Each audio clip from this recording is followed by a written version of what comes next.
everybody on board.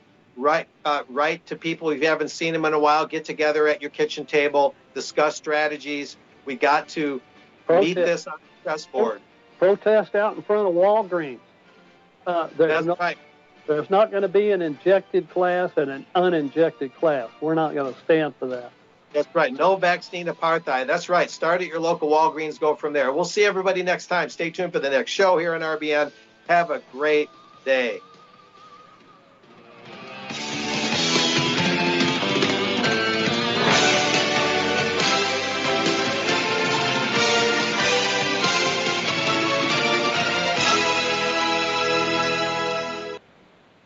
Corporate media dominates the American opinion. Finding independent voices that counter this avalanche is becoming increasingly difficult. With the endless corruption running rampant throughout our government, independent voices are needed more than ever to battle the offensive against our freedoms and liberties. As a listener of RBN, no one understands this concept better than you. Now it's up to you to do your part. The time has come for you to take action and begin broadcasting the truth to hundreds or thousands of people every month. Sound impossible? Quite the contrary. With pointed slogans from LibertyStickers.com, you can reach countless sleeping Americans unaware that they live in a real-life wonderland. LibertyStickers.com has a huge inventory of political bumper stickers and messages that reflect the truth about our government, our politicians, and the future of America. With so many in stock, there's one perfect for you. Visit us today at LibertyStickers.com. Again, that's LibertyStickers.com. Do your part. Your voice is important. Let it be heard. This is RBN, the Republic Broadcasting Network.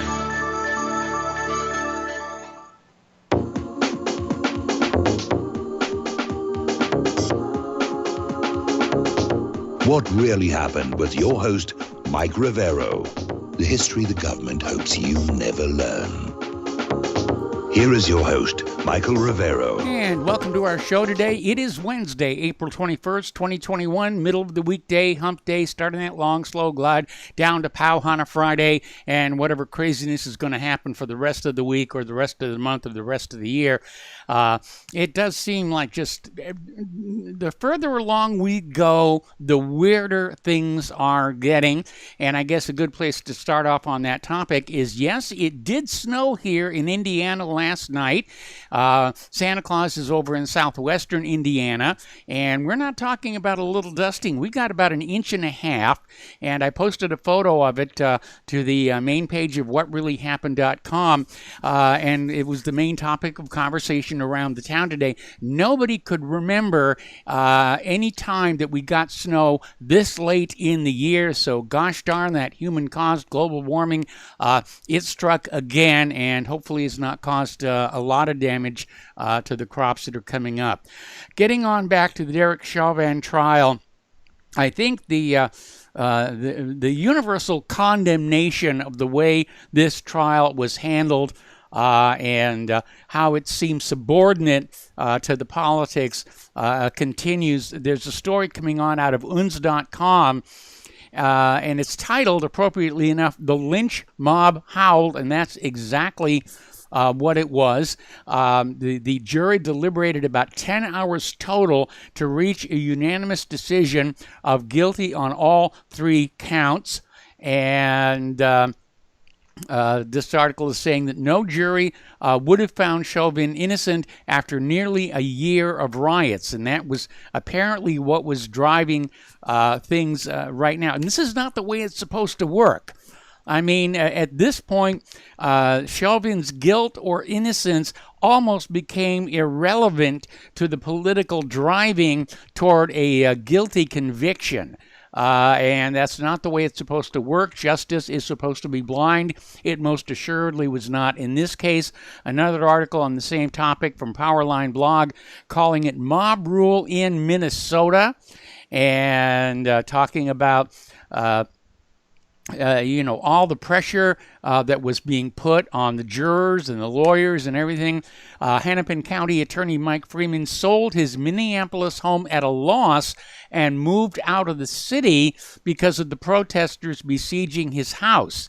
And his office received millions of emails and thousands of phone calls basically demanding the pound of flesh which everybody got just yesterday. Paul Craig Roberts, writing over at USA Watchdog, is saying they convicted an innocent man.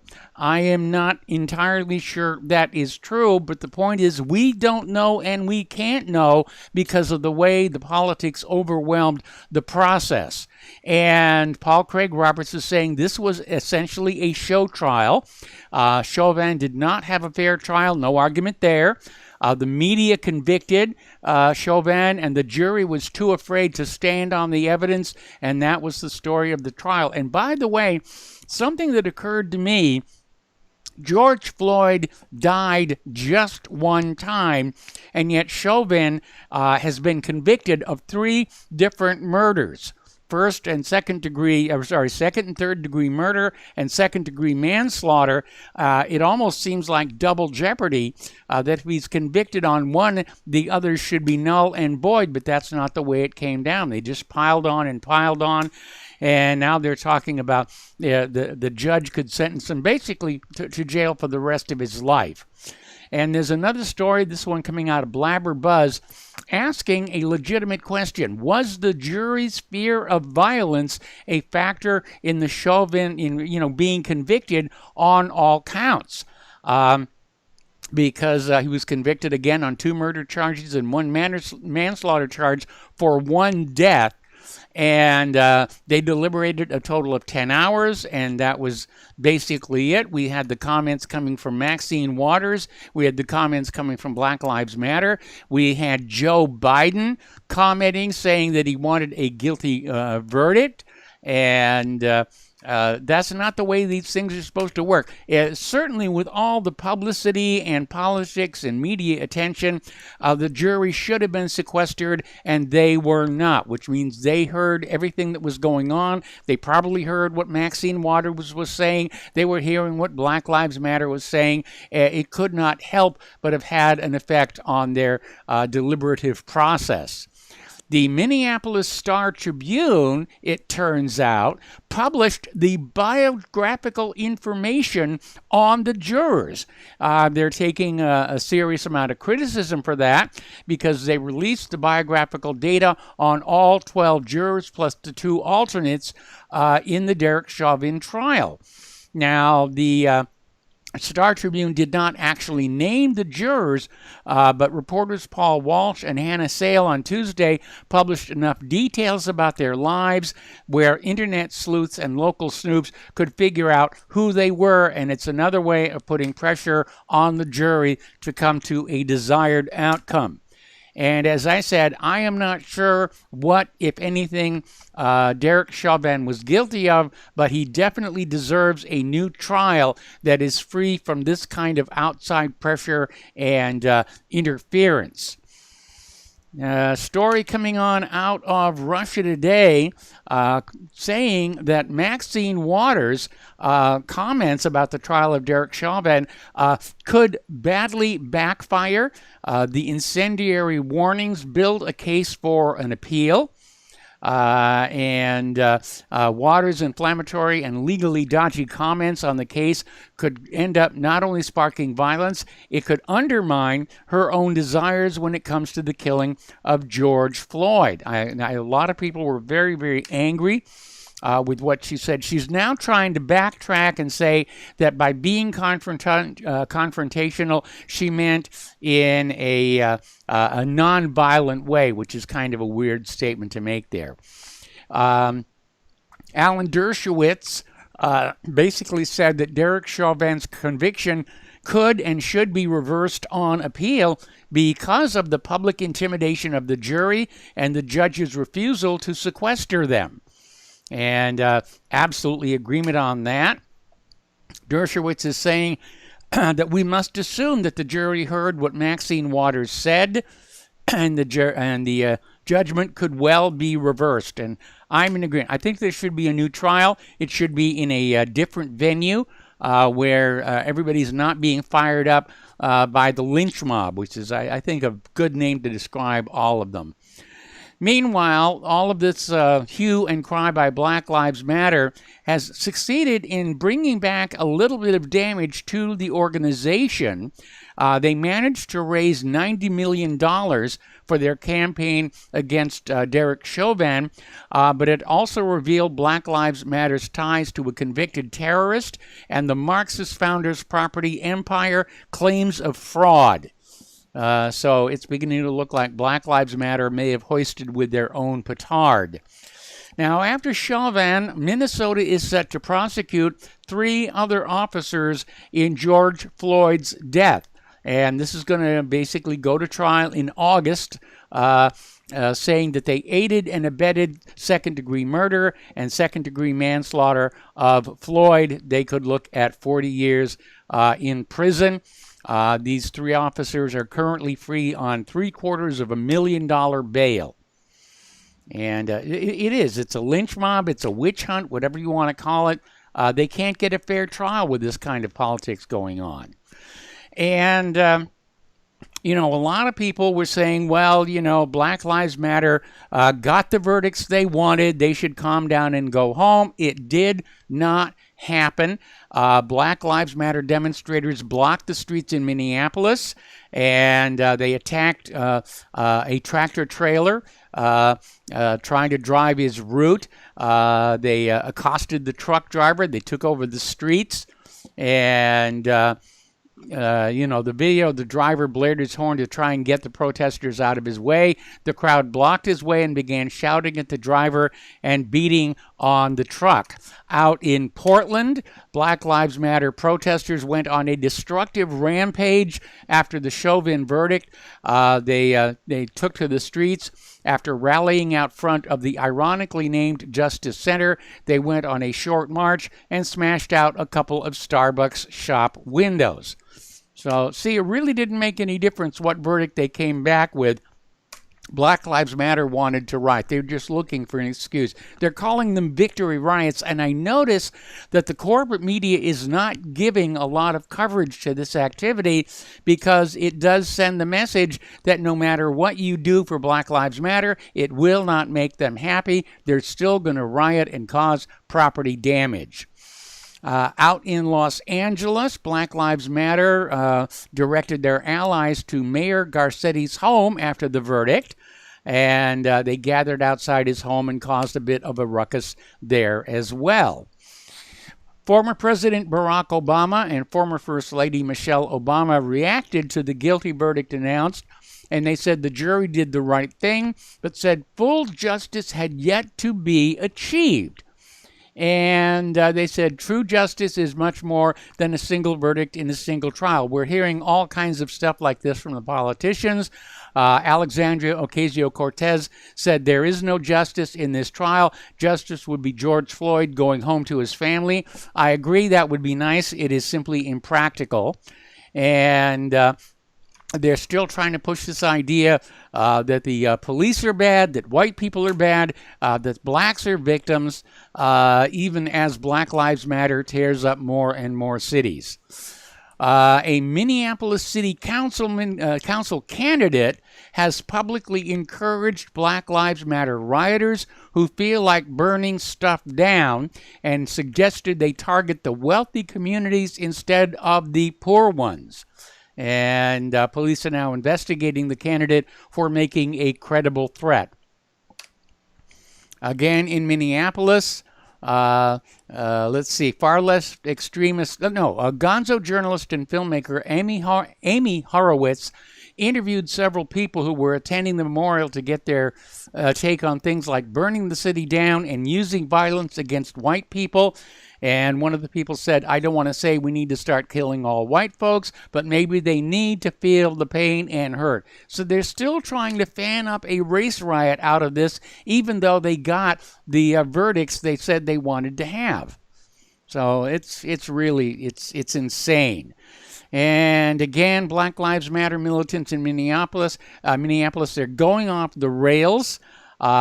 And there was a speech made by a Black Lives Matter militant declaring they're going to burn the city down if they don't get the change they are demanding. Now, exactly what that change is, appears to be the usual. They want all the wealth taken away from white people and given to the black people.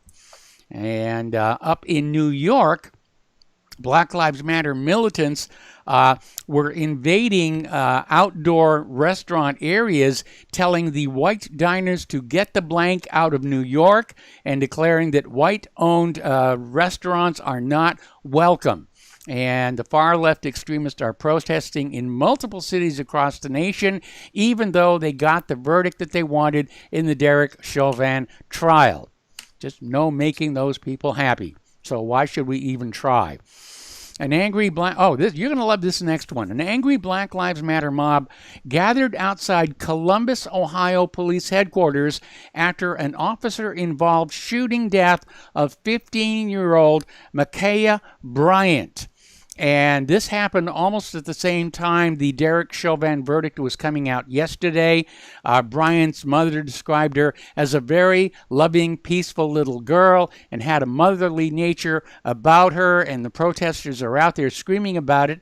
The only problem is that the body cam video of the police shows that this Bryant girl, 16 years old, was attempting to stab a woman when she was shot by the police. And she was not shot and killed just for being black, as people on social media keep claiming. Meanwhile, you know those squad members that are out there pushing to defund the police, bad police, no police? They spend thousands of dollars on private security. They want protection. They just don't want you to have it. They don't want you to have police departments. They don't want you to have your guns. They want to turn this entire country into an open-air, free-for-all crime zone. And they think in the name of reparations, I guess, that's what they're thinking here, that, it's time for the blacks to simply take everything that they want. All right, getting into other politics here. Down in Maricopa County, Arizona, they're getting ready to start that audit of the 2020 election results. The Democrats are in an absolute total panic, and a lot of attention is being focused on Arizona because when Biden and Kamala Harris came to Phoenix less than a month before the election, almost nobody showed up, and then all of a sudden Biden and Harris were claimed to have won Arizona. So apparently billionaire George Soros and Clinton nonprofit empire dollars are pouring into the effort to try and stop the Senate audit of Maricopa County. They don't want to support election integrity. They're acting like they've got something to hide. And they're pouring a lot of money in to support Arizona's Secretary of State, who's a Democrat, Katie Hobbs, who is out there trying to find some way to prevent the audit from taking place. And at this point, I would not be surprised if the warehouse holding all the ballots were to burn down. Oh my goodness, what a terrible, tragic accident that was. Golly gee whiz, now we cannot have the audit.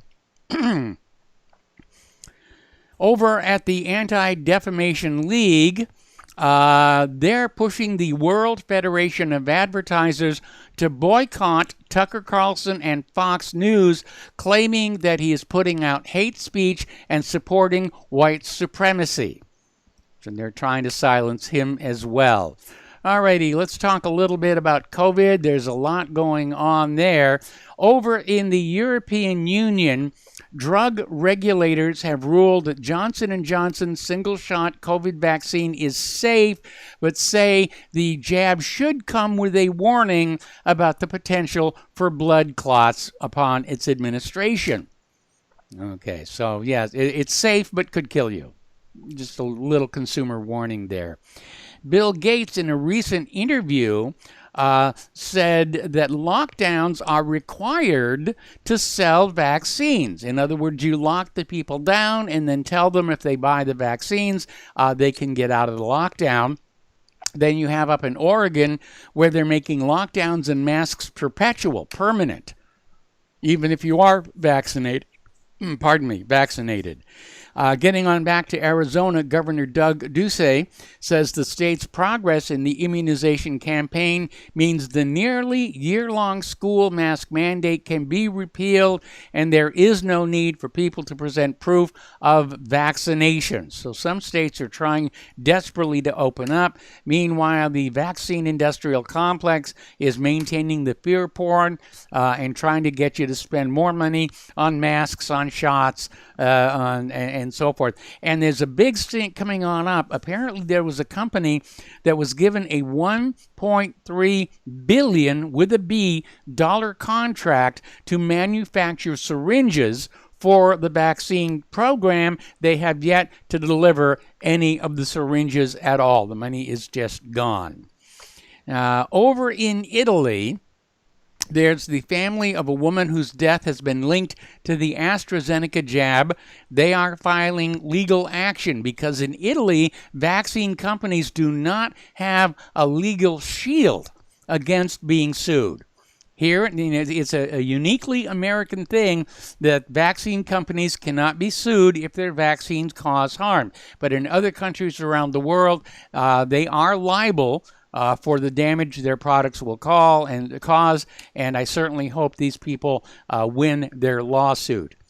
Another story, this one coming out of childrenshealthdefense.org. That's Robert Kennedy Jr.'s organization. A healthy 33-year-old woman in Bethel Park, Pennsylvania, who is preferring to remain anonymous because she doesn't want to get harassed, became paralyzed 12 hours after the Pfizer vaccine. Okay, we got to take a break for commercials, and we'll be back after these few words.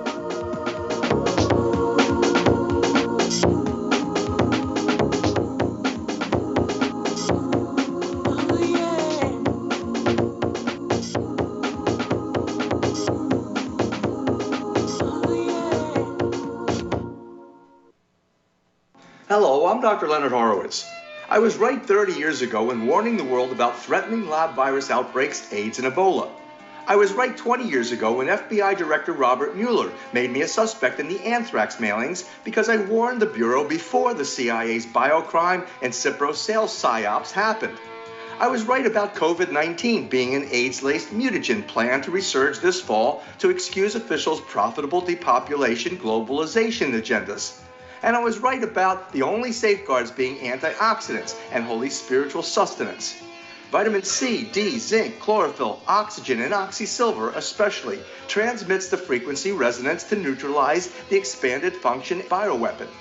Oxysilver is a double superconductor of the healing power of love. It is the first nutraceutical invented to amplify prayer power and the faithful, loving intention of your heart. Buy, try, and stockpile Oxysilver through HealthyWorldStore.com. As a listener of RBN, you're surely concerned about being informed and being ready for whatever may come. Please consider the following questionnaire as a soul-jarring wake-up call. If you answer no to more than 2 of these following questions, you probably aren't going to make it through any major disruption in our country. The questions were compiled by people that have been there. Are you really ready? Do you own your own firearm for the primary defense and protection of you and your loved ones? Have you ever been professionally trained to stand against life-threatening behavior? Have you ever practiced enough to fire 500 rounds during a 2 to 4 day time frame, day and night? Can you load, unload, fire, and clear a jam in total darkness? Have all the adults in your household been professionally trained? Are you, life and death, comfortable with your abilities with pistol, revolver, shotgun, and rifle? Are you aware that everything that you do to prepare for an emergency is a waste of time, money, and energy? If you haven't honed your abilities to their highest level to protect and keep what you have, do you have the repair parts that will most likely be needed for each of your firearm, and do you have the ability to install those parts? Could you completely clean every firearm you own?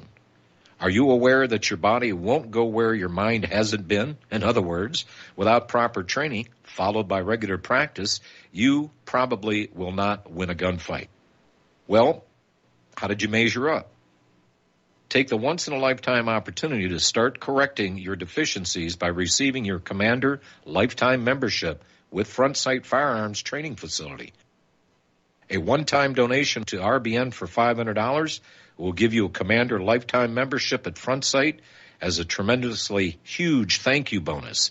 See details on RBN's webpage to make it happen. The clock is ticking.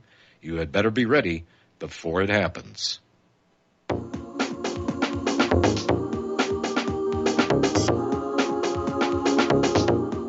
What really happened with your host, Mike Rivero. You're listening to the Republic Broadcasting Network.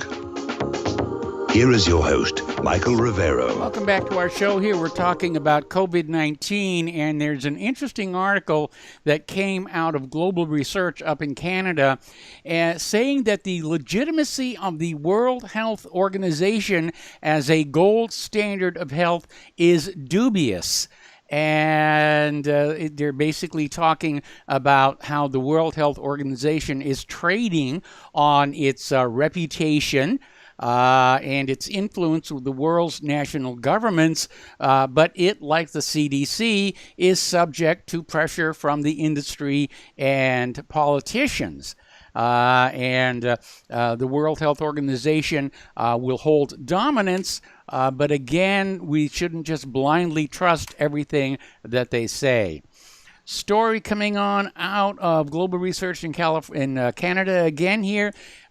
Scientists are warning that we are on the verge of being caught up in a vaccine treadmill because vaccine makers are gearing up for COVID booster shots. And we've been hearing this from the pharmaceutical companies already, that the single shot isn't going to last forever, the double shots aren't going to last forever, that you're going to need a yearly COVID shot the same as you need a yearly flu shot. And my goodness, there's money just pouring on in.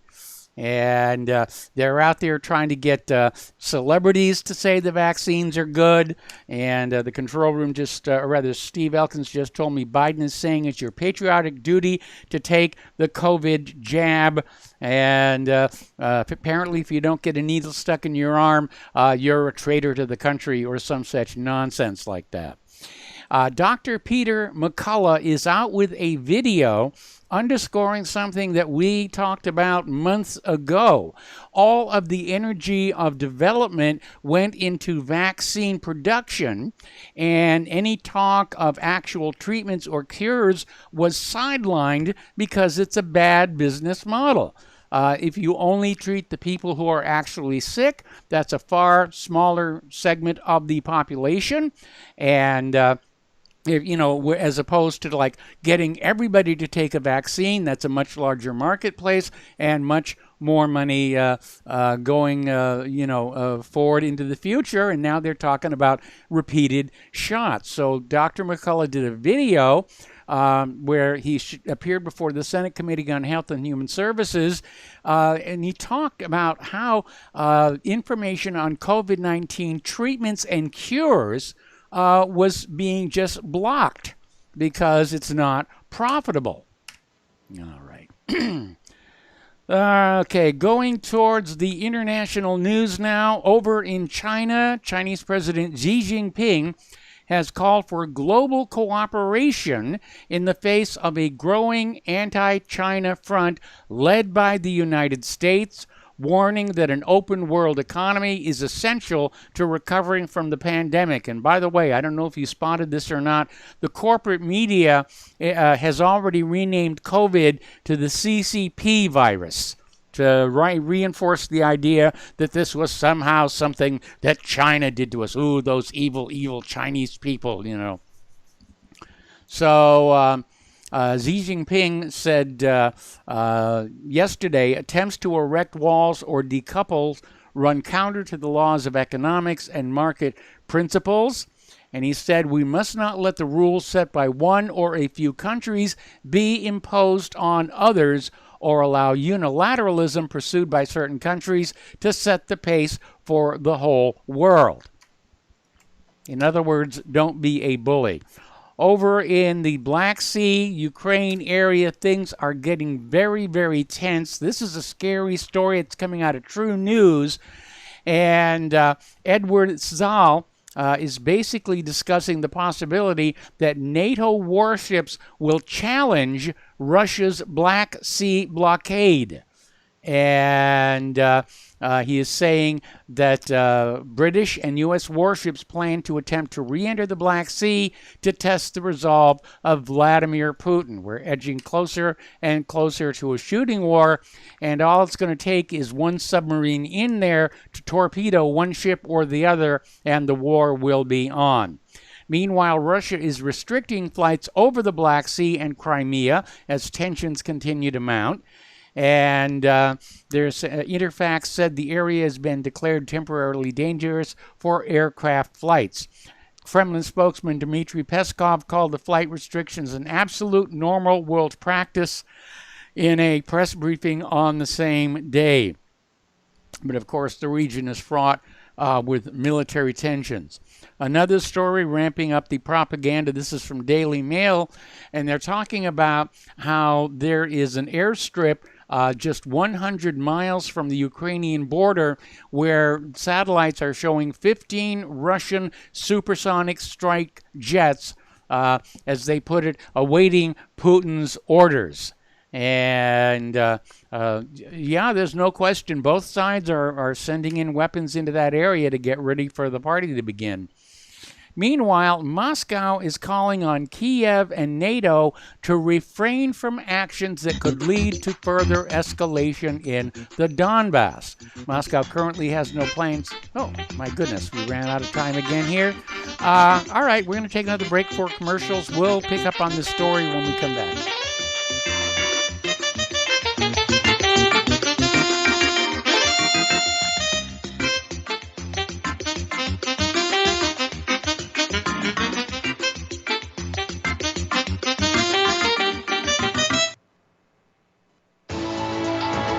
You are tuned in to the Republic Broadcasting Network. Visit our website by going to republicbroadcasting.org.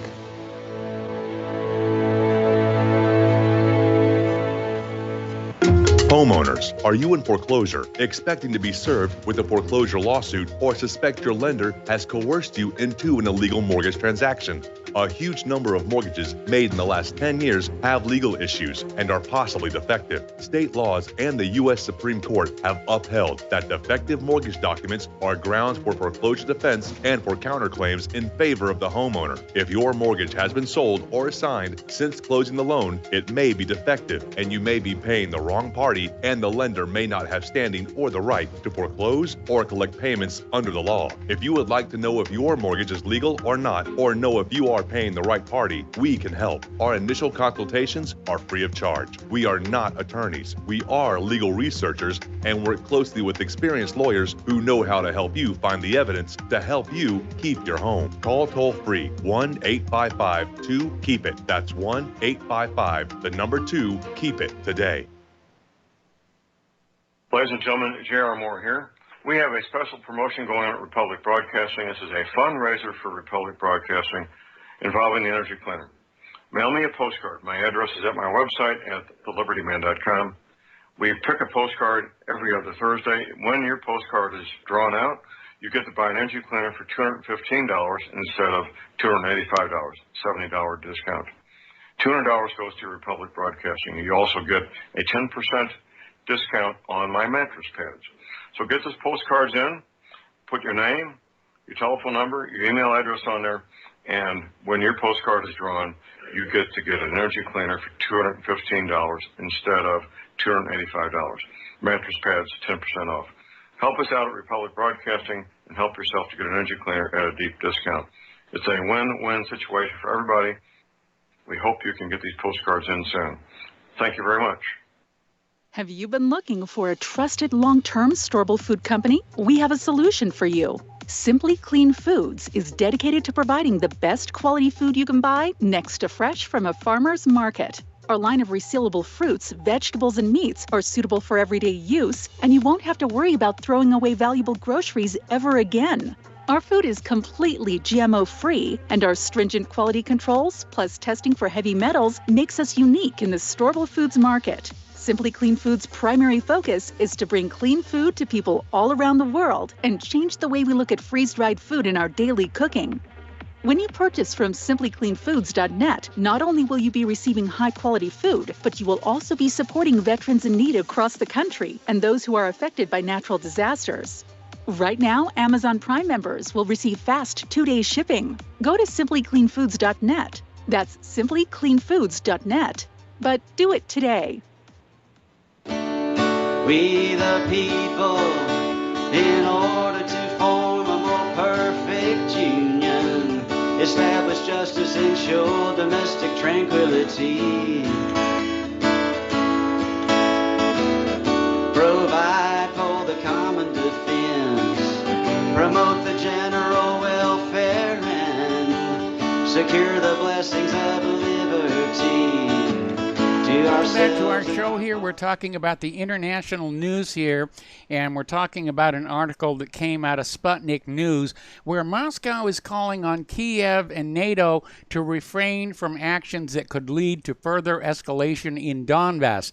Now, Russian Defense Minister Sergei Shoigu said that Ukraine's military and political leadership keeps trying to destabilize the situation in Donbass, while the United States and NATO continue their provocations in the Black Sea and its airspace. So, alrighty. Now, interestingly enough, Ukraine's President Zelensky has invited Putin to a meeting in the Donbass region for talks on ending the conflict there and easing tensions between the two states. Now, this may be Zelensky just trying to look like he's the good guy, because remember, the propaganda is always to start a war by making it look like it's the other guy's fault, even if it involves deceptions like the Lusitania, or goading Japan into the attack on Pearl Harbor, or torpedoes in the Gulf of Tonkin, so forth and so on. And I'm not sure Putin will agree to that, because it certainly presents a high risk to him.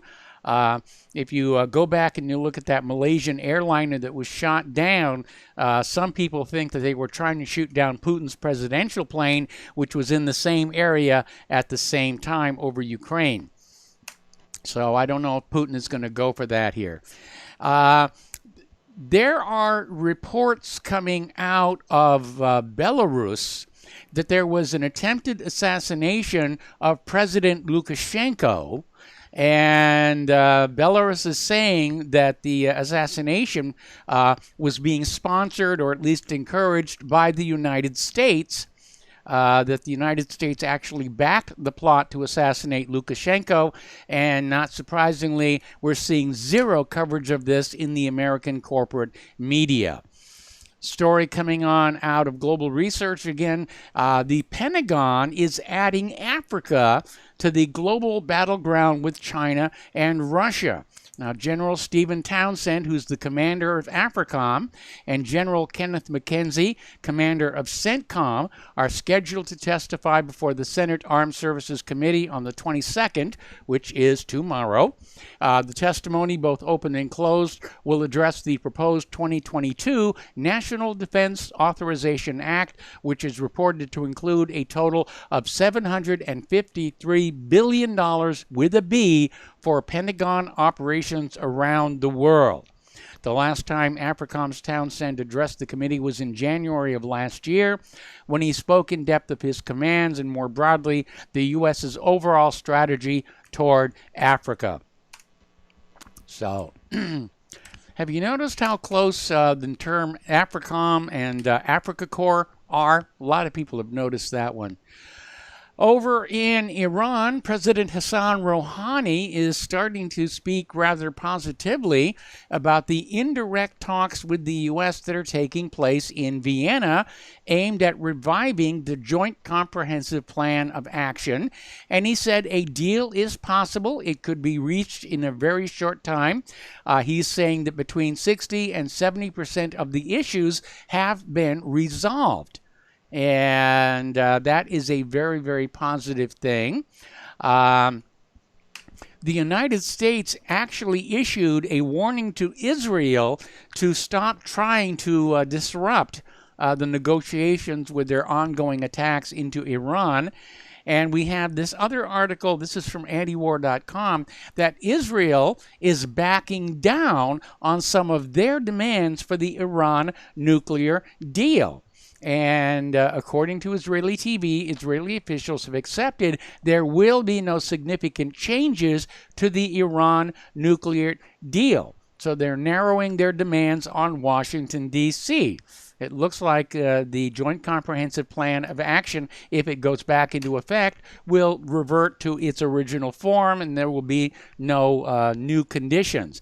Now, my comment on that is this. Israel was never a part of the original Joint Comprehensive Plan of Action, so why are they in a position to make any demands at all about its renewal?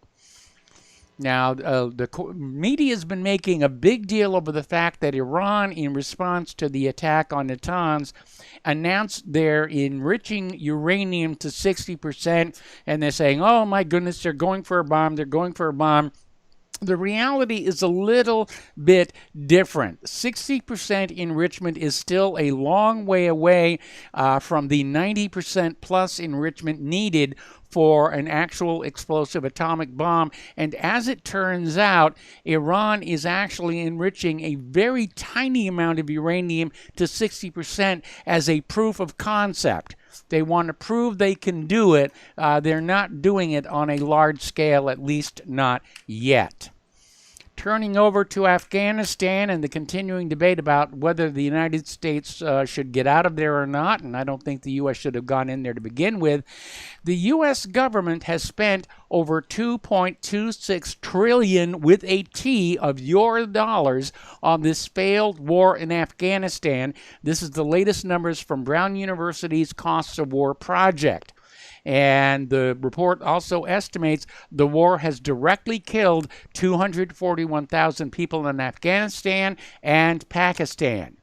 And the $2.26 trillion was broken down in 5 categories. The single largest expense was $933 billion, which was covered by the Defense Department's Overseas Contingency Operations budget. The second highest cost is the estimated interest accrued by borrowing money for the war, which amounts to $530 billion. So they're fighting these wars on the credit card again, and you will get stuck with those payments. The Pentagon's base budget saw increases over the years for the war in Afghanistan that accounts for the third highest expense at $443 billion. Care for veterans of the war comes in fourth at $296 billion, a number that will continue to rise for decades to come. So the State Department's budget for Afghanistan comes in fifth at $59 billion. Getting on back to the chief of CENTCOM, General Frank McKenzie, is saying it will be harder to bomb Afghanistan after the troop withdrawal, but it will not be impossible. And they're already making noises about if terrorism starts back up, we will have to do something. And the Biden White House is now acknowledging that although the regular U.S. forces will be leaving Afghanistan, we are told, that in point of fact, at least 1,000 contractors, meaning mercenaries, will remain behind for various U.S. covert action. Over in Saudi Arabia, Crown Prince Mohammed bin Salman reportedly backed an Israeli scheme to overthrow the King of Jordan, Abdullah II, in exchange for the guardianship of the Al-Aqsa Mosque in the occupied old city of Jerusalem, Al-Quds. Lebanon's Al-Akbar newspaper, quoting a Jordanian security official, said in a report yesterday the coup attempts against King Abdullah II was a scheme involving Israel, the United Arab Emirates, Saudi Arabia, and the United States. All right. Down in Yemen, the Yemeni army has carried out a successful drone attack against a military site within the Aba International Airport in southwestern Saudi Arabia, keeping up the impoverished country's retaliation against the Riyadh-led U.S.-supported war. And this was a reprisal against a terminal that lies in the Kingdom's Asir region. It took place yesterday using one of the Yemeni armed forces' indigenously manufactured Qasef-2K UAVs. And Army spokesman Brigadier General Yahi Sari said the hit was accurate. This targeting comes in response to the escalation of aggression and the ongoing siege of Yemen. Over in Myanmar, the violence is continuing then. Myanmar's military junta basically celebrated Armed Forces Day, a holiday marking the beginning of Myanmar's revolt against the Japanese occupation during World War II. The celebration came with a parade, a speech by coup leader General Min Aung Hlaing, and a lavish dinner party. Meanwhile, across the country, soldiers and police shot largely defenseless anti-coup protesters and bystanders, including children, killing 100 people in the country's deadliest day since the military's February 1st takeover. Now, what is not being remembered, what is not being said, is what caused all of this, and that is that Myanmar's last election was marked by impressive, amazing amounts of fraud. And that's why the military moved on in and said, we're going to pacify the situation, then we're going to hold honest elections. And I'm not surprised the American corporate media fails to mention the election fraud that precipitated this crisis because they don't want you American serfs to get uppity ideas. Apparently, Israel had a little bit of a whoopsie at one of their missile factories. There was a huge explosion. Israel says it occurred during a routine test by the Tomer Factory for Advanced Weapons, and it houses satellite launchers, various types of missiles. The explosion was heard and seen for quite a distance. A lot of people got it recorded on their cell phone cameras. Now, here's an interesting development. Last week we were talking about how the Israeli politicians were moving to have a direct election of the prime minister to sort of get away from the fact that no political party was able to secure a majority in the now 4 elections that they have held in rapid succession. And now it turns out that Arab members of the Knesset have helped an anti-Bibi Netanyahu bloc win control of the Knesset. And they're saying this could lead to Netanyahu losing the prime minister's office, at which point he is going to be facing massive political corruption charges, and he could wind up in jail. Good place for him, I think. The Israeli army, on the other hand, has started military exercises along the border with Jordan. And the ministry's crossing authority said the training would take place at the Jordan Valley crossing. The training will require the closure of Route 90 intermittently, and gunfire and explosions will be heard in the area. Defense Minister Benny Gantz yesterday warned Lebanon's Hezbollah group it will suffer heavy consequences if it acts against Israel. Well, that's kind of an ongoing warning that we're hearing all the time. So, touring the IDF's Northern Command with senior commanders, Gantz said the Israeli Defense Forces are ideally prepared along the northern border and definitely on the Lebanese front. Now, I think it was just yesterday we reported that Hezbollah is preparing for the potential collapse of Lebanon's civil government, which is dealing with corruption and economic hardship. And nature abhors a vacuum, and Hezbollah could wind up being the government of Lebanon. And let's see, Israeli forces again demolished a Palestinian Bedouin village in the southern Negev region.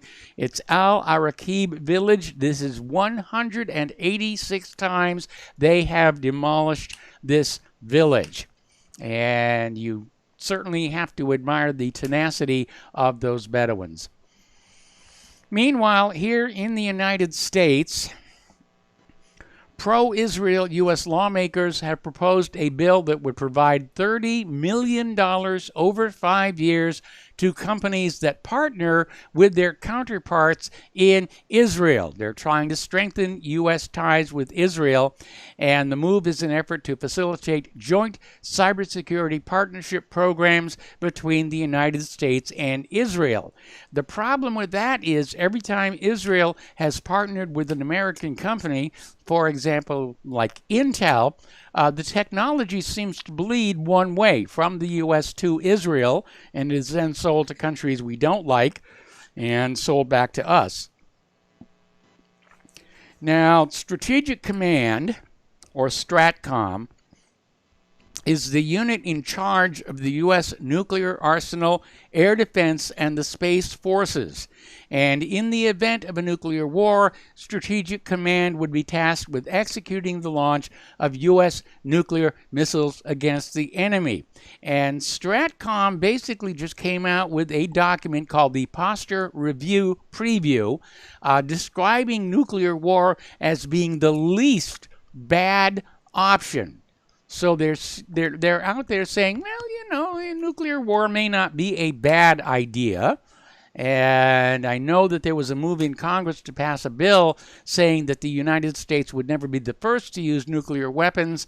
Given that the United States is the only country to use nuclear weapons against the civilians of another country, I don't think that's going to go very far. Story coming on out of military.com. The Biden administration has asked the U.S. Supreme Court to reject a petition calling for the men-only draft registration to be declared unconstitutional and let Congress decide the future of the Selective Service System. They're going on back to this idea of drafting women into combat roles.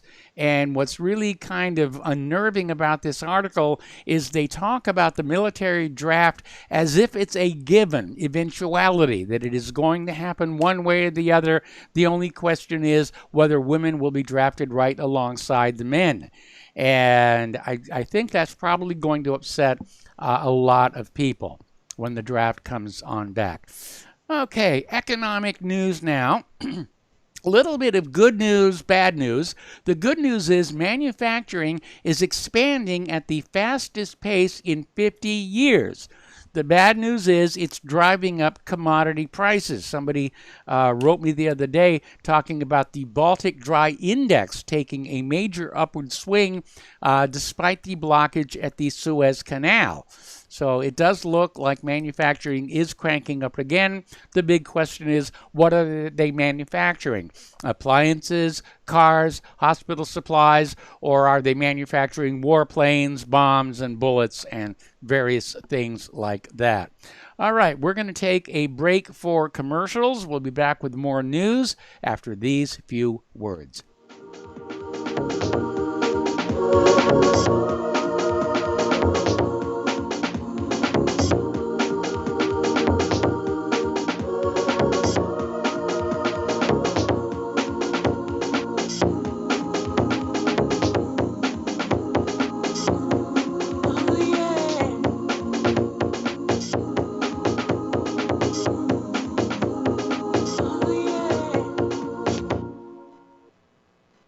Homeowners, if your lender has gone out of business or sold your transaction to another lender or servicer, you may be the victim of a wrongful foreclosure, resulting in the loss of your home. If you've already lost your home, are in foreclosure, or even in good standing, you can challenge the mortgage transaction's illegal issue, and your property can be restored to you, and your foreclosure can be stopped or reversed, and the mortgage transaction declared unenforceable. State laws, U.S. title codes, the Uniform Commercial Codes, and U.S. Supreme Court rulings have upheld that defective mortgage documentations can reverse or stop foreclosures and enforce property title claims in favor of the homeowner. We are having successes in stopping the process of foreclosure, the enforcement of the foreclosure judgments, the sale of property, and evictions after the sale. We are not attorneys, and we don't give legal advice. We are a professional team of legal researchers, providing forensic mortgage audits and expert witnesses. We have the knowledge to produce the evidence and enforce laws regarding your legal issues. We've been in business for 12 years without a complaint. Consultations are free, and we provide a free title search to confirm if your mortgage has legal defects. Please call 855-253-3748. 855, 2, keep it today.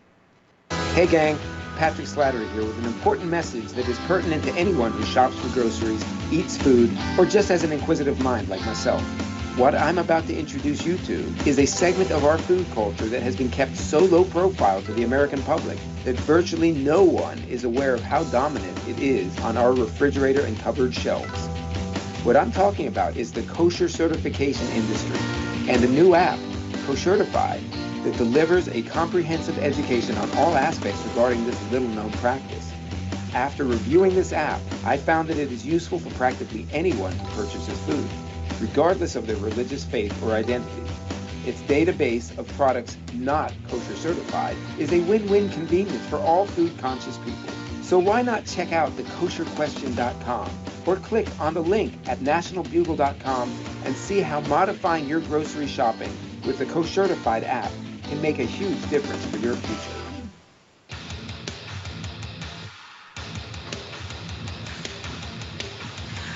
Please view, like, and subscribe to our YouTube channel. Stop Terrorism. Please contact us if you or anyone you know who wants to be on our show at thetruthpharmacy@gmail.com. Keep it real. Take the red pill. So, you love talk radio? Then you'll love TalkStreamLive.com. TalkStream Live is always on, 24/7, with the best streaming talk shows. Find your favorite talkers and discover some new ones. It's free, readily available online or on mobile with any smartphone or tablet. Finding your favorite talk shows all in one place has gotten a whole lot easier. Just go to TalkStreamLive.com. Be sure to download the free apps from Google Play or the iTunes App Store.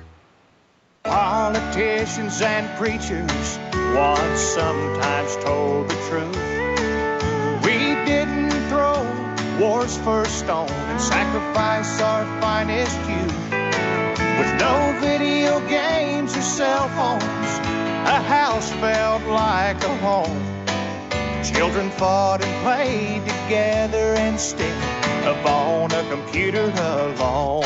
Welcome back to our show here. We're talking about the economic news, and the Bureau of Labor Statistics has come out with a rather troubling piece of information. Unemployment is much higher in big cities than the national average. And it's maybe due to automation, it may be due to the COVID layoffs here. But the message here is that U.S. unemployment trends are very location specific, something that the national data fails to capture. So the news will say we have a national unemployment rate of such and such percent, and yet where you live in a heavily urbanized area, it could be a lot worse. And of course, you've got all these illegal immigrants heading on up there to make the situation even more dire. Story coming on out of Breitbart. U.S. District Court Judge David O. Carter has issued a preliminary injunction yesterday ordering the city and county of Los Angeles to ensure that every homeless person living in Skid Row has some form of housing by October 18th of this year. And it's, of course, going to cost quite a bit of money, but Judge Carter granted the preliminary injunction sought by the plaintiffs in the case last week. And they're telling the city and county they must find single women and unaccompanied children on Skid Row a place to stay within 90 days, followed by helping families within 120 days, and finally by October 18th, offering every remaining homeless person on Skid Row housing or shelter of some kind. Now, Los Angeles has already lost its parks, beaches, schools, sidewalks, and highway systems due to the inaction of city and county officials who have left the homeless citizens with no other place to turn. Somebody sent me a video shot of Venice Beach in Southern California, and it's just full of homeless tents and all kinds of problems. And it's a little bit heartbreaking because many years ago, back during the last great ice age. The very first feature film I ever worked on was called Skate Town, USA, and a significant part of it was shot on Venice Beach. And back then, that was a cool place to be. That's why we filmed it there. And the roller disco skaters were out there, and it was a lot of fun. And to see how it is today, it's just heartbreaking. It's absolutely heartbreaking. All right, a story coming on out of Zero Hedge. Farmers are sounding the warning that the mega drought in the western U.S. threatens to cause devastating crop failures this year. Now, a big part of the problem is that there is this huge irrigation system, this waterworks that was set up decades ago, and it has been allowed to basically decay and crack, and huge amounts of water are leaking into the soil where it's not needed, to the point where the system only delivers about 1/3 of the water it originally did. And that is one of the reasons it's going back to being a desert. And we need that food. Okay, we got to take a break for station identification. We're going to open the phone lines, area code 512-248-8252, and we'll be right back.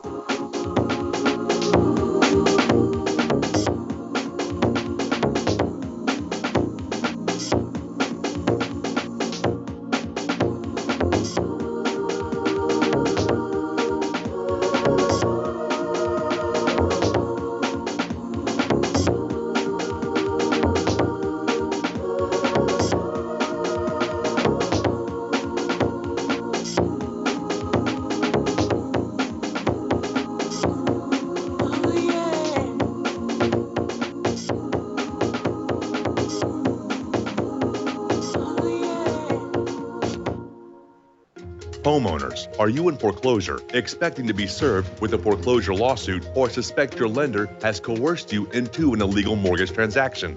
A huge number of mortgages made in the last 10 years have legal issues and are possibly defective. State laws and the U.S. Supreme Court have upheld that defective mortgage documents are grounds for foreclosure defense and for counterclaims in favor of the homeowner. If your mortgage has been sold or assigned since closing the loan, it may be defective and you may be paying the wrong party, and the lender may not have standing or the right to foreclose or collect payments under the law. If you would like to know if your mortgage is legal or not, or know if you are paying the right party, we can help. Our initial consultations are free of charge. We are not attorneys. We are legal researchers and work closely with experienced lawyers who know how to help you find the evidence to help you keep your home. Call toll-free 1-855-2-KEEP-IT. That's 1-855-2-KEEP-IT today.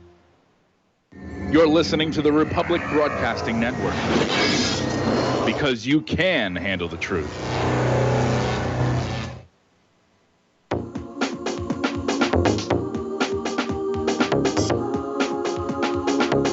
What really happened with your host, Mike Rivero, because World War III is a really bad idea. Here is your host, Michael Rivero. Welcome back to our show here, hour number 2. The phone lines are open, area code 512-248-8252. And we're going to talk about immigration now.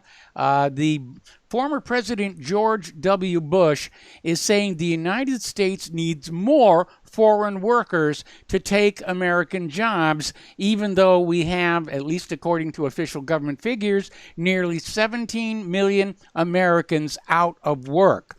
Now, during an interview with the Today Morning Show, Bush said Joe Biden's administration ought to increase legal immigration levels to fill American jobs with more foreign workers, as the U.S.-Mexico border is overwhelmed with skyrocketing illegal immigration. And Bush said we need to change the work visas. There are a lot of jobs that are empty and a lot of jobs that need to be filled. Really point them out. And already the U.S. annually admits about 1.2 million legal immigrants on green cards, and another 1.4 million foreign workers are admitted every year on visas to take American jobs. I think that the policy ought to be, when we have full employment of the American people, then and only then should we allow foreign workers to come on in and participate in our economy. Now, Joe Biden is going to let 22,000 seasonal workers apply for visas this summer. This is another reversal of Trump's border policies. Trump has basically criticized Biden, saying all he had to do was leave the border alone and things would be better. But it almost seems like Biden has got this pathological need to undo everything Donald Trump ever did, even to the detriment of the United States and the American people. Interesting little story that came out of Russia today. Research is showing that native Swedes are about to become a minority in their own country. Nobody is really talking about it. There's this unabated rise in immigration and higher birth rates among the foreigners. And the statistics are saying that Swedes will be a minority in Sweden in about 45 years. Okay, we're going to take a phone call now. Tom in Florida. Hello, Tom. Welcome to the show. What's on your mind? Yeah, Michael, good day to you. That was very good point you just brought up about Sweden. That's a shame. That's just disgraceful. The land of the Vikings is going to be a Muslim country. Unbelievable. Yes. It's terrifying what's going on. And you got these Zionists behind it, like this Barber something, whatever, that Zionist pig behind this. And then you got the filthy media. With the Chauvin nonsense.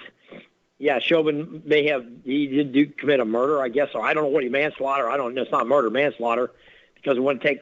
But Mike, before I even go there, and I look at this picture, that trial should have been void. It should have been thrown out because I agree. Mad Maxine Waters has been totally going around for years, being like a rebel rouser, trying to stir up a revolution in our country, and she's succeeding basically. And you had this guy calling yesterday from New Jersey. This guy's always bashing anything that the Republicans have done. This guy said, I heard this guy, and this guy, he's the same guy who said we should be wearing masks for the next 10 years. Yeah, I got a lot of emails about that call. Yeah, this is the same guy that says wear masks for everything and quarantine for the next 10 years and wear masks and all this. And then he's ragging on your other callers. And the one guy that calls in is an excellent caller. And I hope that guy Jim from New York calls in today. He's another great caller. Yes. Jim and Miles, and I hope those guys call in because they're great callers. But this guy from Jersey, he's always like, I never haven't heard this guy say one bad thing about bumbling buffoonery, Biden, yes. Camilla Communist Harris. This guy is bashing your other callers, and to me it's nonsensical, and it's nincompoop. And he's the same guy that'll be telling you wear a mask and go get 3 COVID more shots. That's how this guy operates, and that's how he's rolling. But Mike, I'll leave that alone right now because I want to go back to this trial. Yes, this trial to me was abhorrent. What they did. Now look, the other 3 cops are probably going to be guilty for manslaughter now, Mike. That's coming up next. But they're being charged with accessory to manslaughter. Yeah, so they'll probably do some time too. They'll probably all going to get tried and get convicted because, they were there on the scene and they didn't push Chauvin away or whatever, blah, blah, blah. But, all these tactics these cops are learning in all these cities, Mike, is coming out of Israel. These are Israeli police tactics, man. Nobody's talking about that. Nobody's talking about, Mike, let's go to the real thing here. Chicago over the weekend. 32 more shot. Black on black. We don't ever hear none of these black leaders talking about all the crime these blacks commit against police officers, against white women, against white men. It ain't white men and white women going out attacking black people, Mike. It's the opposite. It's the other way around. They're attacking us by the day. And it's only going to get worse, Mike. It ain't going to get no better. Like you were talking, Mike, you're the one that brought it up. South Africa. Yes. Look what's going on in South Africa, Mike. I looked it up. I couldn't believe what I was reading. Maybe you should read it again on air and let your listening audience hear it. How many white people have been murdered in that city? That country, on the continent, the dark continent of Africa, is appalling, Mike. Yes. That is a revolution. That is a civil war. What's going on in South Africa for the Boers, the Dutch? They're getting murdered. The women getting raped. Now, if that was the other way around, every news network in the world would be talking how bad Whitey is. Nazis. All we heard is about the Nazis. Well, the Nazis were a nationalist party, Mike. Yes. Okay? Hitler thought he had to do what was right for his country because they were bleeding that country dry. And he comes along in 10 years and makes us the strongest country in the world. built the best highways. All the stuff we got, Mike, is from think about it. The Yeah. rocketry, the jet engine, all this stuff, the diesel engine, the tanks, all the weapons that the Nazis made, all these other Zionists are trying to copy. Just like Thomas Edison's phonograph and all the inventors he made. He's a bad white guy, bad man, bad man. Henry Ford, bad man, bad man. Every one of these white inventors are bad men to these leftist communists. And that one guy from Jersey, he has never nothing that nice to say about any of these men. It's always like, oh, I'm going to rag on this guy. Yeah. Come on, man. What's wrong with this guy? Come on, man. What's wrong? Is this guy ever, I haven't heard saying one bad thing about bumbling buffoon, allowing our country to be invaded with millions of illegal aliens, the Democrat Party. I haven't heard nothing like this, Mike, from this guy. And Marco calls in and gives a great call, and the guy's got a rag down on him. It's ridiculous. But, Mike, getting back to what I want to say, they're trying to lead us into a war with Russia, Mike. And if we go against Russia, two white Christian nations that are majority, we are going to get our ass handed to us. Yes. The Russians are going to kick our butt. The Ukrainian women are the best fighting women in the world. Look it up, Mike. Look at the Russian and Ukrainian women, fighters. We don't want to go against that, man. The women alone will whoop our butt. The women soldiers, it seems like. Because our military is getting more pussified by the day, Mike. Yes. Look how many white men don't even want to become police officers anymore in our country. They don't even want to apply for the job of police officer. Do you blame them? No, I don't. Who would want to be a police officer nowadays? I surely wouldn't, Mike. I would not tell none of my family members to become a police officer in this country. For what? To be ridiculed and ragged on and spit on and thrown bleach on? Whitey bad. I'm sick of this. I am really sick of it. Like your caller from Texas called in. I'm sick of it. I'm totally sick of this nonsense. We are the majority, and we better hold on to that majority, and we need to show our might. No more nonsense with these nincompoops and these Zionist pigs who want to try to wipe out the white cultural identity of our world. No, man. The Indians ain't allowing that in India. The Chinese don't allow that in China. And the white Russians surely ain't allowing that in white Russia. So we don't need to allow that here in the United States of America. And it's got to stop and desist. And now this bubbling buffoon and this communist Camilla, they want to take this country down to the pits of hell. And that's exactly how I look at it. Too many millions of white men, like I told your show for years, Mike, have went to war for this country to make this the greatest country on earth. They weren't blacks and they weren't Hispanic. They were majority white. Now, I'm not saying that blacks didn't fight, and I ain't saying Hispanics didn't fight for this country, and they're wonderful. But let me tell you, Mike, it was the white men who fought for this country in the majority, and that's how it's got to have to stay. And I'm tired and sick of some of these callers, and I'm going to email Tom. Hey, listen, my family fought for this country for 150 years, man. Yes. Okay? Yep. And I don't have to be subjected to no imbeciles, nincompoop nonsense telling me, oh, this Tom's great, I'm going to email. Mike, this country's on a precipice of losing its ass to these illegal immigrants and all these white. This country is in trouble, no doubt about it. And it's in trouble because of immigration. It's because in trouble of wokeness. It's in trouble because of the economy, and it's in trouble because we've got a government desperate to start a new world war because they can't think of any other solutions. Well, exactly, Mike. And look, they're trying to turn Washington D.C. into a state. So they have two more senators there in Puerto Rico. They're literally trying to wipe us out. They're trying to pack the Supreme Court with 4 more justices, so they're all licky-kissy, touchy-feely demon rats, and the white Anglo men and women are allowing this, and the blue state white women and men would want this, Mike? Like you said, the election was stolen, but we got to get to the real point here, Mike. There are a lot of little licky-kissy, touchy white women and men in those blue states who do vote Democrat, and they're going to wipe out their own cultural identity. They hate their own skin color, Mike. Yeah, I know. They can't stand their own skin color, man. Who's kidding who here? It's absolutely absurd to me.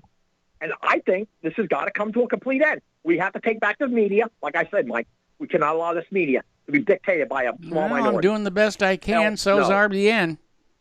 I know you are, Mike. God bless you for that. God bless you for that. You are, Mike. You know, like I told you, Mike, a week ago, you should be filling in for Rush Limbaugh, not this guy. What's the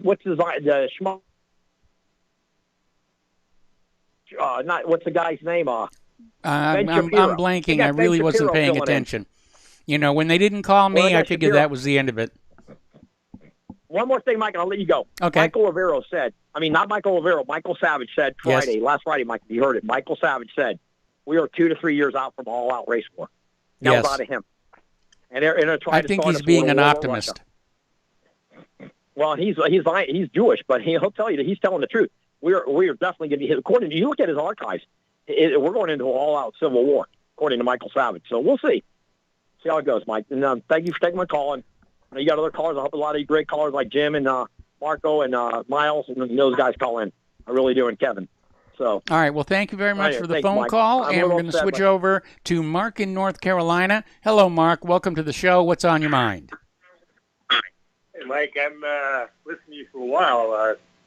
I don't know, you were off of YouTube. I tried to get on your chat. I tried to get an RBN and all that, and I couldn't get through. So, Well, anyway, we're back glad on you're back. YouTube for at least, the immediate future until they strike me again. But ultimately, we're going to be moving over to Rumble. Okay, that's good. That's good. Because I'm on Rumble. I get a lot of people on Rumble right now. By the way, I just want to tell everybody, too, I've been doing a lot of stuff, studying a lot about my computer, the stuff I didn't even know. I don't know if you know what AirPlay is. It's the icon there in your computer. Yes, It's a little I'm icon. familiar with AirPlay. Oh, AirPlay? Okay, by pressing AirPlay, you can get on your, no matter how big your TV is, so like mine is like 45 inches, I can get not only you, I can get anybody I want. I can get anything right now on the computer. I can get on my TV now. Yes. Just by pressing that little icon. Okay, you don't have to put any wires through or anything. So a lot of people don't even know about it. So I just thought I'd take this in case anybody Well, it didn't does know, take okay? one of the newer TV sets. I mean, the TV set we have won't do that, but the newer sets will. I got this TV over 5 years ago, and it's worked. So, But anyway, I just want to say about two things. About one about again, go back to COVID. Did I hear my buddy from New Jersey is back, the Mask Man? Yes, he did call in yesterday. All right, Mr. Mask Man. Just keep on wearing that mask and hide under your bed, okay?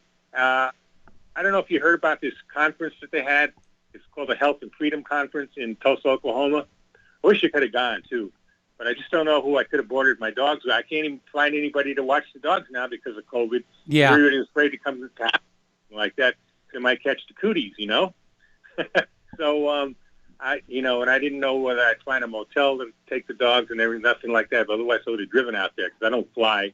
I haven't flown since the last time I almost punched a TSA agent in the mouth for touching me in my private parts. So I just don't bother with it anymore, I didn't. I held back, but boy, I'll tell you. But the thing is, they had 5,000 people at this conference. No masks, no social distancing, and guess what? Nobody got sick either. I was listening to Mike Adams. He was talking about it. So, everybody's fine.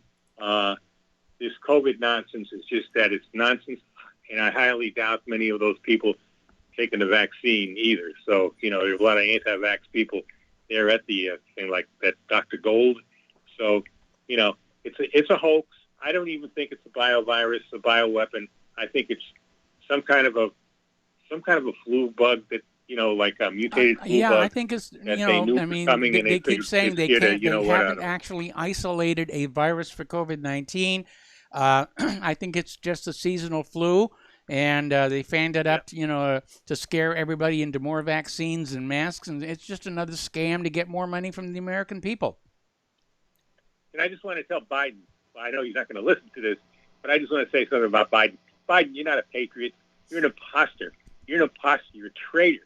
You're occupying that White House. You're not the president, okay?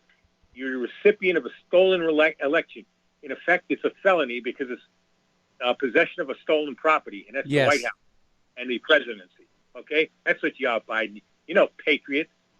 No, I'm not going to take your filthy vaccine. No way.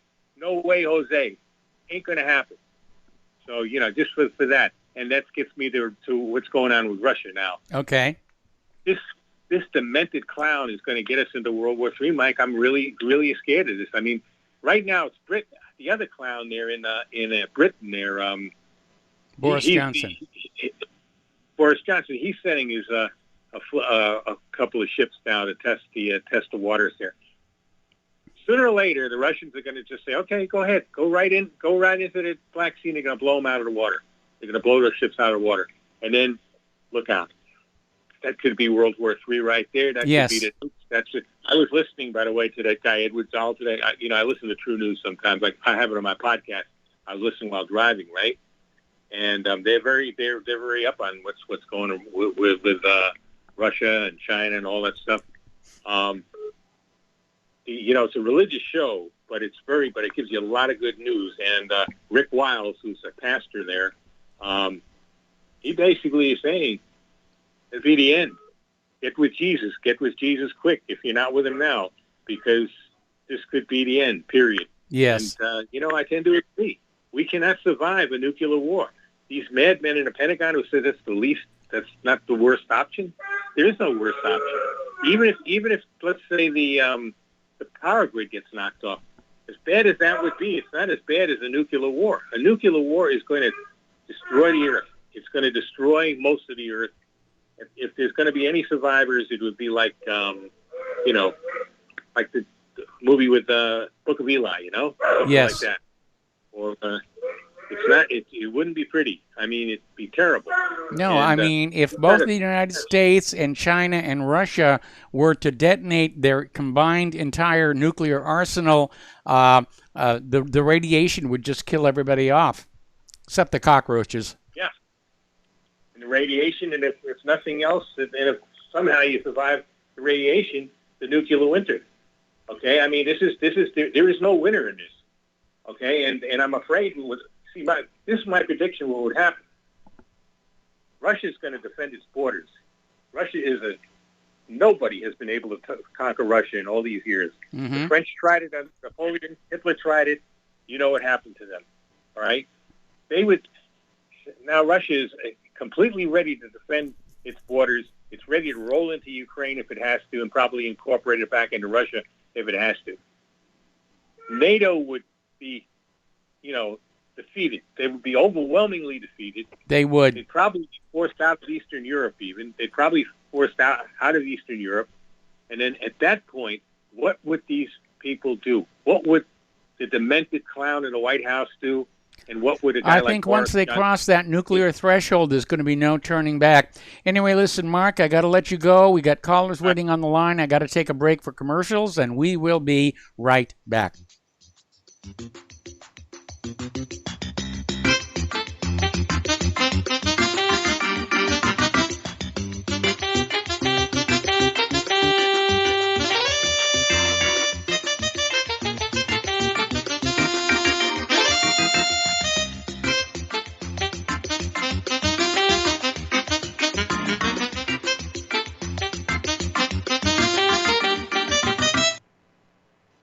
Have you been looking for a trusted long-term storable food company? We have a solution for you. Simply Clean Foods is dedicated to providing the best quality food you can buy next to fresh from a farmer's market. Our line of resealable fruits, vegetables, and meats are suitable for everyday use, and you won't have to worry about throwing away valuable groceries ever again.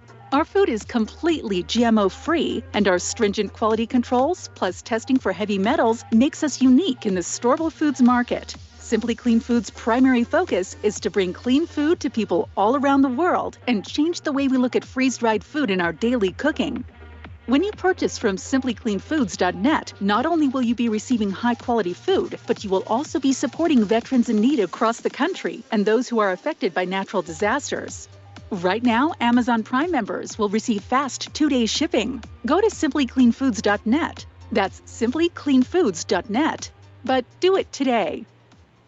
Folks, we're living in a world the likes of which we've never perceived any clearer than we do now. The plan for global governance has been in the works for generations and would have likely been achieved by now, but for the fact that the globalists left open their Achilles heel. With all their tools, Federal Reserve System, fiat currency, no child left behind, and then Common Core education introduced to our schools to dumb us down, vaccines, pharmaceuticals to lobotomize us, GMO foods, insertion of compromised or bought and paid for politicians, judges, mainstream media propaganda, all pieced together like a puzzle designed to ultimately bring the world under submission. But with all their strategy, they forgot one thing: knowledge. and knowledge is power. With knowledge, their bombardment is nullified. Folks, with that, as brilliant and knowledgeable as you've become, among the wisest audience of any radio audience in the world, and you are, I want you to take a moment to reflect and ask yourself, how much of that knowledge did I obtain from Republic Broadcasting Network? How high has my consciousness been raised since I've been a listener? How fast am I now able to discriminate truth from fake news by being a Republic Broadcasting listener?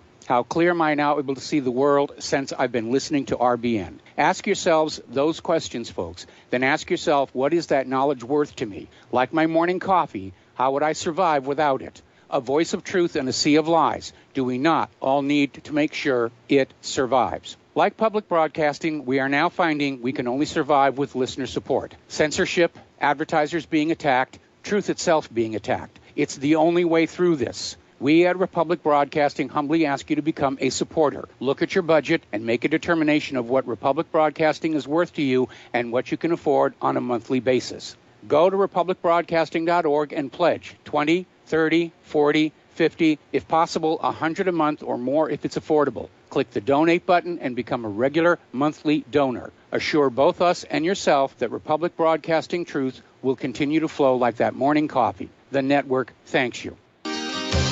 When all this twisted steel was swept away, did these remaining holes reveal what really happened? What really Welcome back to our show here, and again, a friendly reminder that Republic Broadcasting Network needs your continuing support to go on doing what we're doing, which is keeping the American people informed so that they can make good choices. And once again, the postal address where you can send a check, money order, or if you prefer anonymity cash, is Republic Broadcasting Network, 2251 Double Creek Drive, number 302, Round Rock, Texas, 78664. The phone number where you can make a credit or debit card donation is 800-724-2719, extension 3. Now, if you mail in...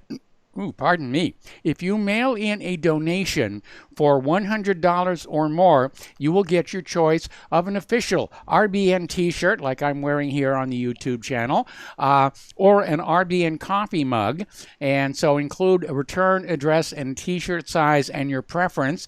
If you send in $115 or more, you will get both items. And don't forget the front sight firearms deal. That is really, really sweet for you Second Amendment enthusiasts. All right, we're going to go back to the phones now to Marco in Alabama. Hello, Marco. Welcome to the show. What's on your mind? All right. Good evening, Michael. And first and foremost, I want to shout out to Tom in Florida. Thank you very much. I want to shout out to Mark in North Carolina. You're a good guy. Dustin in New Jersey. You're a buster. I'm sorry. You need to quit calling here because you're a plant. Other than that, I'm calling today because, I just wanted to revisit my feelings about the Derek Chauvin trial. I mean, the general citizenry just took a loss today. Yes. As a whole. Any law-abiding citizen, totally took a loss, with this. I mean, Chauvin was a dirty cop, and he knew George Floyd. They both worked as security at the same thing. And when you sit here and you make it a racial thing, it totally blows the facts, out of the water, about what was really there. And I think, he stands a good chance to do an appeal, if, he can hold his appeals, until after 2024. And I think it's terrible, that a guy, was fired from his job for donating $10 to Kyle Rittenhouse. Yeah, that's pretty sick stuff. The most model citizen, as it pertains to this the RBN's gun program that you guys have. Yes. I mean, that was some James Bond type stuff, to defend yourself. And I'm sorry, Kyle Rittenhouse, in my opinion, is a hero, not only because he's from around the Wisconsin area. That's where I'm originally from, because I had to move down south because I couldn't stand the communism, that was happening in Wisconsin.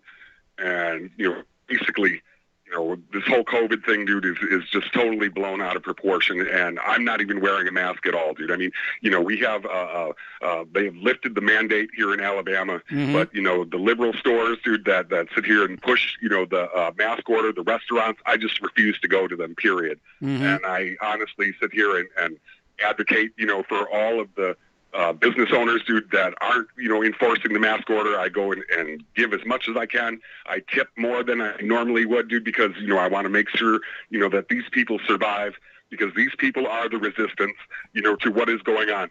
White America needs to start, checking itself in, because the attitudes of the prison system have come out into the mainstream. And if you don't defend your tribe, you're useless to us. And all that stuff, man. I mean, that's how I'm starting to feel every day. Yeah. Mainly, dude, because, it's like all you see in the media, all you see in magazines, all you see in culture, all you see in your local news is everything, dude, that, I just have a terrible feeling, dude, about with what has just happened, with the Chauvin trial and all that stuff, that, that the citizenry is going to try to intervene, dude, with dangerous situations, dude, with police. And complicate things more.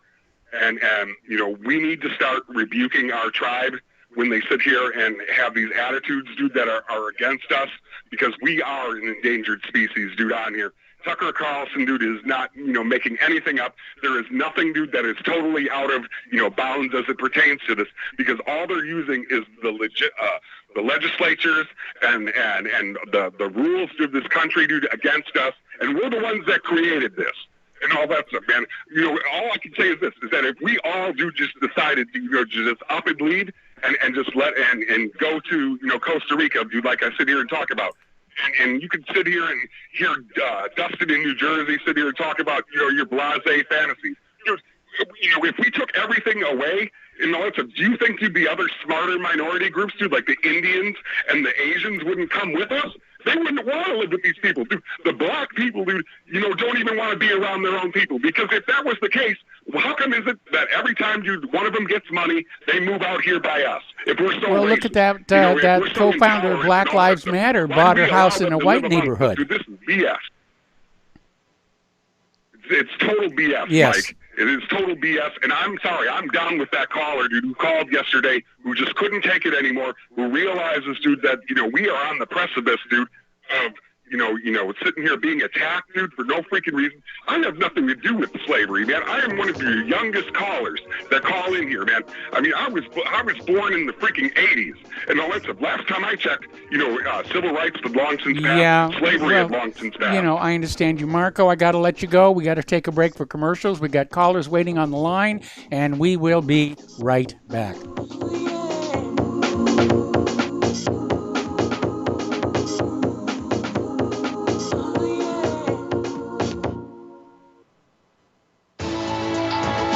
You are tuned in to the Republic Broadcasting Network. Visit our website by going to republicbroadcasting.org.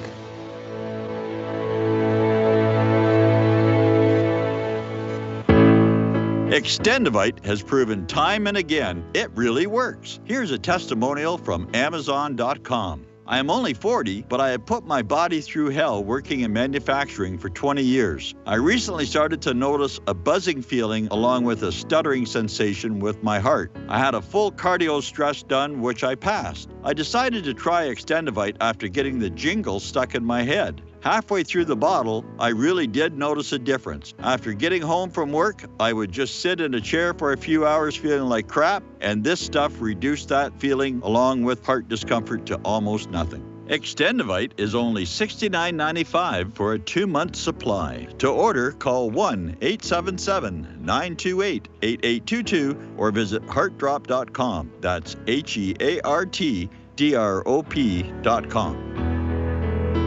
Extend your life with Extendovite.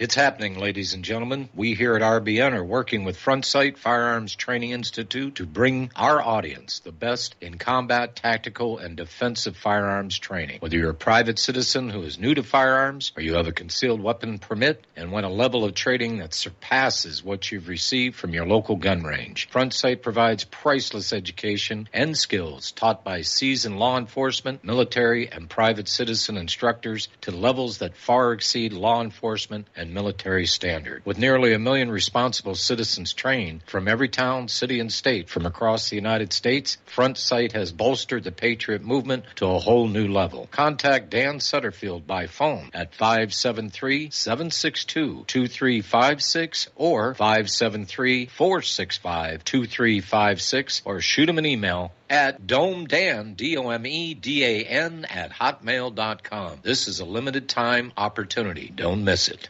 Homeowners, if your lender has gone out of business or sold your transaction to another lender or servicer, you may be the victim of a wrongful foreclosure, resulting in the loss of your home. If you've already lost your home, are in foreclosure, or even in good standing, you can challenge the mortgage transaction's illegal issue, and your property can be restored to you, and your foreclosure can be stopped or reversed, and the mortgage transaction declared unenforceable. State laws, U.S. title codes, the Uniform Commercial Codes, and U.S. Supreme Court rulings have upheld that defective mortgage documentations can reverse or stop foreclosures and enforce property title claims in favor of the homeowner. We are having successes in stopping the process of foreclosure, the enforcement of the foreclosure judgments, the sale of property, and evictions after the sale. We are not attorneys, and we don't give legal advice. We are a professional team of legal researchers, providing forensic mortgage audits and expert witnesses. We have the knowledge to produce the evidence and enforce laws regarding your legal issues. We've been in business for 12 years without a complaint. Consultations are free, and we provide a free title search to confirm if your mortgage has legal defects. Please call 855-253-3748. 855, the number 2, keep it today. Well, they're stealing down on Wall Street and in Washington, too. You know, it makes me wonder, what's a guy on Main Street to do? I've always tried to be an honest, upstanding kind of guy. But I must admit lately, I thought about giving something else a try. Oh, I want to be a pirate. I want to sail the 7 seas, yeah, I want to be a pirate. And welcome back to our show here. We're going to go back to the phones to Terry in California. Hello, Terry. Welcome to the show. What's on your mind? Hey, Mike. Darren Chauvin made one mistake that day. He didn't call in sick in the morning before he went to work. And because it was all, you know, what happened. Anyway, there's somebody or some group behind this race division, I think, in this country. Between Black Lives Matter and the white population. And I think watching what they're doing, it sounds like it's working. It's kind of like whoever's throwing that Frisbee out between 2 dogs, and the dogs are fighting over the Frisbee, and the guy that threw it is laughing at both of them. I think the dogs ought to just get together and turn around and get the guy that is laughing at him. Go attack the real enemy. And I think that we need to get more intelligence about what's going on behind the scenes. What do you think? Well, absolutely. The more intelligence, the better. But I think it's been obvious for quite some time that this racial divisiveness is an intentional operation to keep us divided and at war with each other, because the one thing the U.S. government most fears is the American people coming together as one people and realizing where the real cause of oppression and hardship is coming from. Exactly. That's my point. Exactly. But, hearing some of the guys like Tom, they have to realize that it's higher, on a higher level than what, than the black and the white. If we do that, we're just going to fall into what they want. Yeah. But the other thing is you haven't seen anything until you see what's going to happen after the verdict comes out. If he doesn't get life in prison, all hell's going to break loose. I think they're waiting for that. And then the next thing is verdict on the 3 other cops. Yeah. But, no, they're going to milk this one for everything they can get. Right. On something else, I think Peter had a question about how high does GPS work on the latitude. In other words, what I think you had the answer to it. What north latitude or south latitude does the GPS become unreliable? And the truth is, I don't know. All my routes are Great Circle routes. I did do one of the over the pole route. Fortunately, it was in the summer. It was light the whole way. And all I saw down there was white snow and little mounds of ice. And I was looking for polar bears, but I guess we're a little bit too high to see them. Yeah, I would say so. But, I wouldn't know anyway because our nav computer figures that out. The nav computer, we can give control of the VOR stations on auto-tune. We turn the system on. Initializes position through the inertial nav system. Yes. And the nav computer will take that. I guess you probably know from flying flight simulator. And then we can take the radios and give the nav computer control over the radio, like the VOR and the ADF stations. Mm-hmm. So you see auto-tune. So the nav computer knows where the plane is, and then it knows there's a VOR station up to the left and one to the right, and it'll tune in those two and get a cross bearing. Yes. Sail those two needles. And that is really the most accurate thing that they got to update the nav route position. And it'll do the ADF stations as well. But then you throw in the GPS, and it'll take that and throw it in the mix where it keeps updating the nav route position where we are. And then if all that fails, then you got the inertial nav system. Yes. Where the computer will do it on its own. But I only did that once because we had our training with the company I was with, which was a cargo company, wasn't adequate to fly that route. The training for if we lost everything, there's a whole grid navigation system you got to do. And we just got a brief on it. We didn't really have the complete training, so they shut it down. They figured it would take too long, cost too much money. But I think you had an answer for Peter when he asked that question. What latitude does is the GPS? Well, and again, I don't know for certain, but my understanding is that above 85 degrees north or south, the GPS becomes very, very inaccurate. Okay, well, I'm sure the nav computer knows that, and it would de-emphasize that particular reading. I would presume so, yeah. And, yeah, I got a question for you and Peter then. If we're looking to fight a war, why are we antagonizing two superpowers at the same time, China and Russia? I thought we didn't have enough resources to fight two wars in two theaters. I don't think we do. No, we don't, definitely.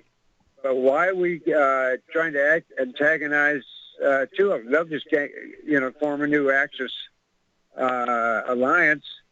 They're already moving together militarily. Well, why would we do something that stupid? I mean, if you're going to antagonize somebody, antagonize one, not both of them at the same time.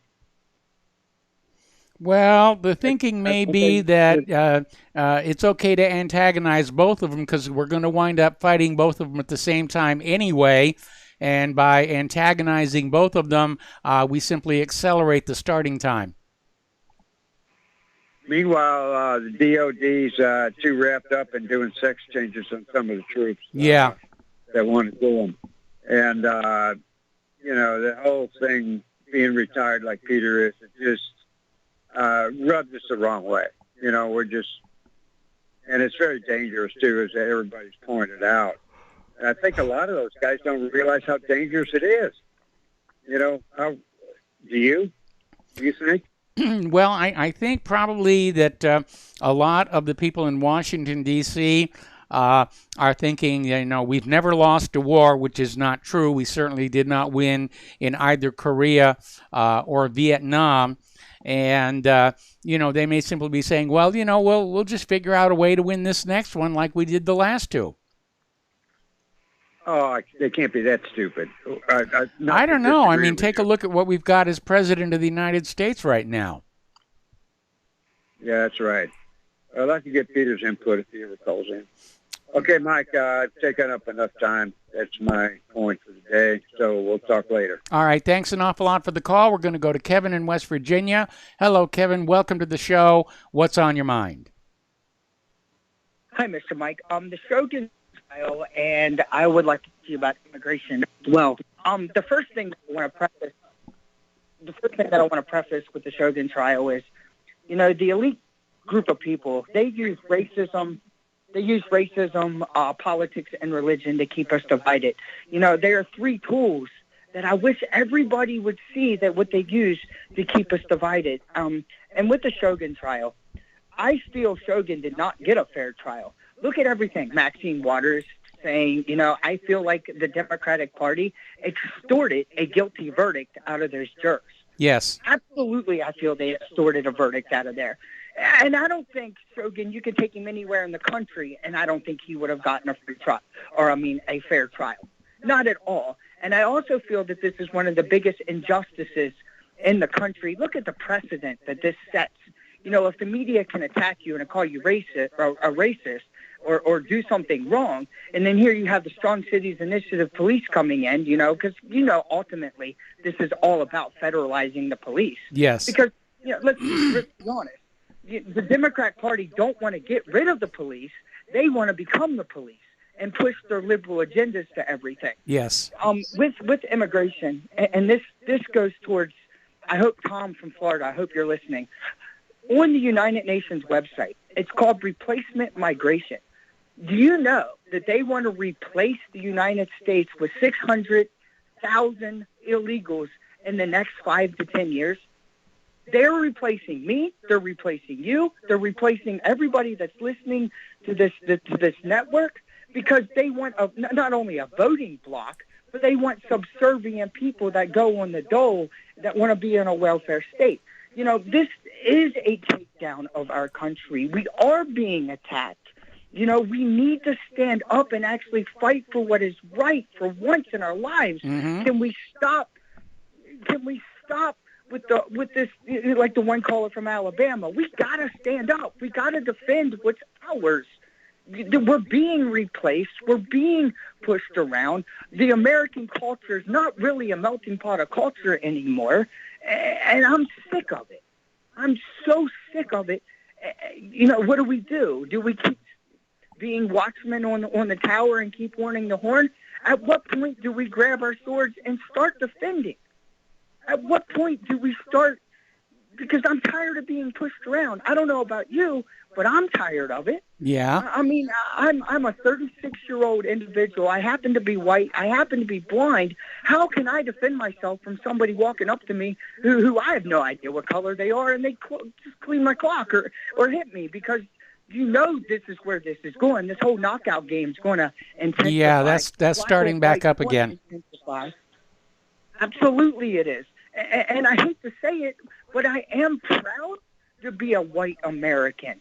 I am very proud of it, although I'm ashamed to be an American right now. Yeah, but I know that feeling. Of who I am. Yeah, I'm proud of who I am. I'm proud of what my country has accomplished. I'm proud of my country being the last bastion of freedom in the world. And you know what? I want to keep it that way. I want to keep being the light of the world. I want to keep being a symbol of freedom. But we're not going to have this if everybody just tucks tail and run. We got to stand up for what is right, and we got to stand up for one another. I agree. And I don't know how to do it. But I mean, when push comes to shove, I think there's more like-minded people like me out there than what I realize. I do feel alone in this. I do. There's a lot of like-minded people. The problem is, last November demonstrated we have lost all control over government because the elections are a complete fraud. Well, absolutely. I mean, and this goes back to the Declaration of Independence. If you have an illegitimate government, get rid of it. We have the documentation and the law, and what's right on our side to do this. Why can't we just do it? Instead of talking about it, let's do it. It's the Declaration of Independence. You have an illegal government, or you have an illegitimate or illegal government that is not for the people, overthrow it. What has Joe Biden and Kamala Harris and this administration done in the past? I'm sorry, but it seems like 1600 Pennsylvania Avenue is completely empty. I would agree. We're being run by the corporations now. We have descended totally into fascism. Totally agree with you. Totally agree. But I think we should do something about it instead of talking about it. We have the documentation. We have our founding fathers seen this 200 and some years in advance, knew that we were going to have to fight, knew that, I think Thomas Jefferson even said it, in 250 some years, you're going to have to fight for your republic. A republic. Actually, he said it was going to be 100 years. Oh, he said it was, okay. I'm sorry, I was off by a couple of 150 years. But even he's seen it. Our forefathers laid it out perfectly for, it might not be perfect, but it's a good start, it just, and another thing, going back with the Shogun trial and police, I hate to say this to you, Mr. Mike, but it's my generation, or my generation of people, we've lost respect to authority. And I think that is a big factor of what's going on in today's world, is because we don't respect authority anymore. It's my generation. I hate to say it. It really is. But I think that's probably the crux of a lot of what's going on, is nobody respects authority. Nobody has morals anymore. I say nobody, but I'm sure people do. But it's, look what's driving us, this liberal media. It's insane. But that's all I have for you, Mr. Mike. Give Miss Claire best, and I hope you have a great and wonderful day. All right. Well, thank you very much. We're going to switch over to Cody in Illinois. Hello, Cody. Welcome to the show. What's on your mind? Yeah, good afternoon, Michael. I've got the perfect document to justify declaring war on our illegitimate government regarding this replacement immigration.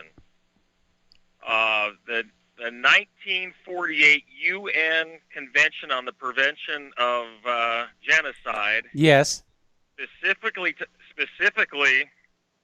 let's see, Article 2. I'm going to read Article 2. In the present convention, genocide means any of the following acts committed with intent to destroy, in whole or in part, a national, ethnical, racial, religious group, as such as killing members of the group, causing serious bodily or mental harm to the members of the group. C, deliberately inflicting on the group conditions of life, calculating to bring about its physical destruction, in whole or in part, imposing measures to prevent births within the group, or forcibly transferring children of the group to another.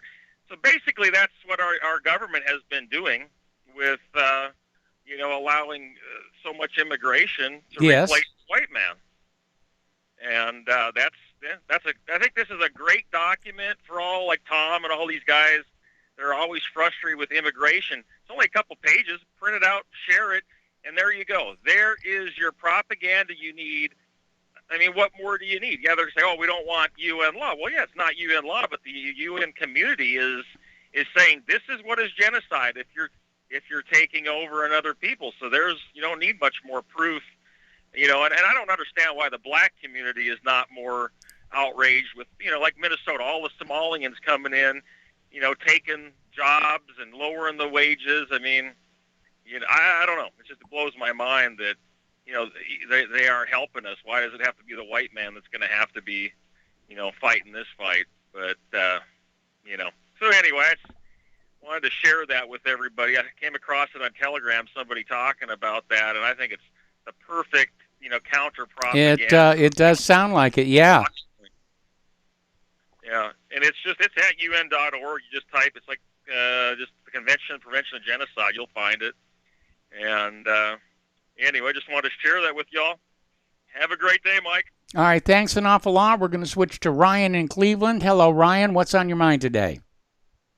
Hey, what's up, man? I didn't think I was going to get on. I'm sorry? Before I get to I didn't think I was going to get on. Can you hear me? Yeah, you're on the air. Yeah. Before I get to my main point, I missed Dustin yesterday because I didn't listen to your second hour, but I must say he reminds me of a CNN expert. And one last thing before I go on is, can you hear me again? You're still on the air. Okay, yeah. You used to have, Dustin used to call in a few months back, and you would hold him over and keep him on, and I used to have to, just put your show on pause. Yeah, well, I got a lot of emails about him, and it's great that he calls in occasionally, but, I'm not willing to cut him the latitude I used to. Yeah. So then the main reason I called in was, they always call about, the United States 75% white is 14% Hispanic, 12% whatever, 5% whatever. They try to say the United States is 75% white, but then they only say that when you say, if you don't count the white Hispanics, we go down to about 70%. And actually, they call Muslims white people. And I just found this a few days ago. I was looking at numbers in this in the suburb in Detroit, Deer Park or Dearborn, Michigan. Yes, it's a population 82,000 white people. What they say is 87% white, but there's 40,000 Muslims there, which means the 87% white people, 82% white people, actually over half of them are Muslims. So when you think we're white Europeans, 75%, some numbers really start going down with disinformation about who's white and who's not. And if you count the 30 million illegal aliens, I truly believe we're probably less than half white, European white here in America today as we speak. Well, that's certainly where they're aiming, and it's like that story we did about Sweden, where the indigenous Swedes are becoming a minority in their own country, and that's exactly what's happening to the American people here. And it's just amazing that how because not to whatever, I'll just put it whatever. It's I'll do it like this: the Khazars or the bankers say they're white when it helps them, but when the white Europeans are attacked, they say, "Oh, I'm not white. I'm a banker. I'm a Khazar," and they make up 3% of the population, which then dips our numbers even lower. Yes. So I just thought I'd leave those percentages with the people on there to realize. When we say we're the majority still, I think that's a big fat lie. All right, bye-bye, Mike. Thanks. All right, bye-bye. We're going to go to Pat in Fort Worth. Hello, Pat. Welcome to the show. What's on your mind? Hi, this is a good show. You're telling a lot about, the state of the world where you get in bits and pieces if you look for it. But what I want to tell people about is a YouTube called Russia Prepares for War by the Prophecy Club, Stan Johnson. And he goes into details. He's not the only Christian that keeps up with stuff going around the world. And I recommend people to look at it. It's still there. Maybe put it on a thumbnail or something so you can keep it. Because a prophet predicted all this stuff, it looks like right now. And I heard about him 40 years ago. And the man, he escaped from Russia. I forgot what I was going to talk about. From a Russian-controlled country, and after he got converted from being one communist, and they tried to kill him in the electric chair twice, but they couldn't do it. Oh, there's a story. No, I'm trying to recommend the guy because I also know somebody who's a prophetess who died, but she's old. But she told the same thing he told, and she doesn't even know him, never heard of him. And when he keeps talking about they forgot what two countries were involved, I said, I know who they are because she told it, and it was Iran. And Iran's now, I hear they got... Well, the followers of Nostradamus are saying it's going to be Iran as well. Anyway, Pat, we're almost out of time, and I want to take one more phone call before the end of the show. So thank you very much, and we're going to go to Peter in Los Angeles. Hello, Peter. Welcome to the show. What's on your mind? Yeah, Mike, I was just calling in to say that the media, we've talked about this before, where some countries are government-controlled media. This is media-controlled government. Yes. What we saw with this trial was made a mistrial by the media from day one. They were honest about it. And then when you look at who owns the media, the Khazars, the bankers who own the media, who've done the great replacement, who've engineered this entire disintegration, this devolution, like the old group Devo, this devolution of our culture and society, because they hate us. They hate Christians. They hate whites for some reason. By the way, it's embedded in their theology if you read it. Yeah. And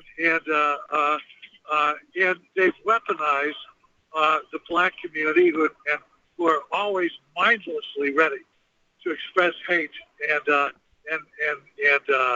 loot and pillage at a drop of a hat for nothing. As witness, they won yesterday and still riot. So, let's keep our eye on who the enemy is. The enemy is who owns our government, who owns our media, who owns our banks, who controls everything we see and read. And that's who we Hello? are right now. Okay. Can you hear me? Yeah, you dropped out there for a second. Mike, somebody called in, I heard at the very end, and wanted my opinion on something. Yeah, go ahead. I didn't hear what it was about. It's one of the reasons I was calling. If you could remember, I would be happy to know. We've had a lot of calls today, and I really don't remember. And we're pretty much out of time anyway. And I'm going to try and squeeze Mark and Georgia in here real quick. Mark, make it fast. What's on your mind? I think you're right when you said all wars are bankers' wars. I don't think our government is antagonizing Russia or China intent of its own free will. It's doing it because China, the banksters want to get us into a war that America is intended to lose. I think you may well be right, because we are going to lose this one. We definitely are. Anyway, Mark, I'm sorry to cut you off here, but we're out of time. There's the music playing. Stay tuned for John Stadmiller. I'm sure he's got lots of interesting things to share with you. Spread the word of Republic Broadcasting Network. Spread the word of whatreallyhappened.com. Please donate. Don't forget the Front Sight Firearms deal. We'll be back tomorrow. Aloha, America.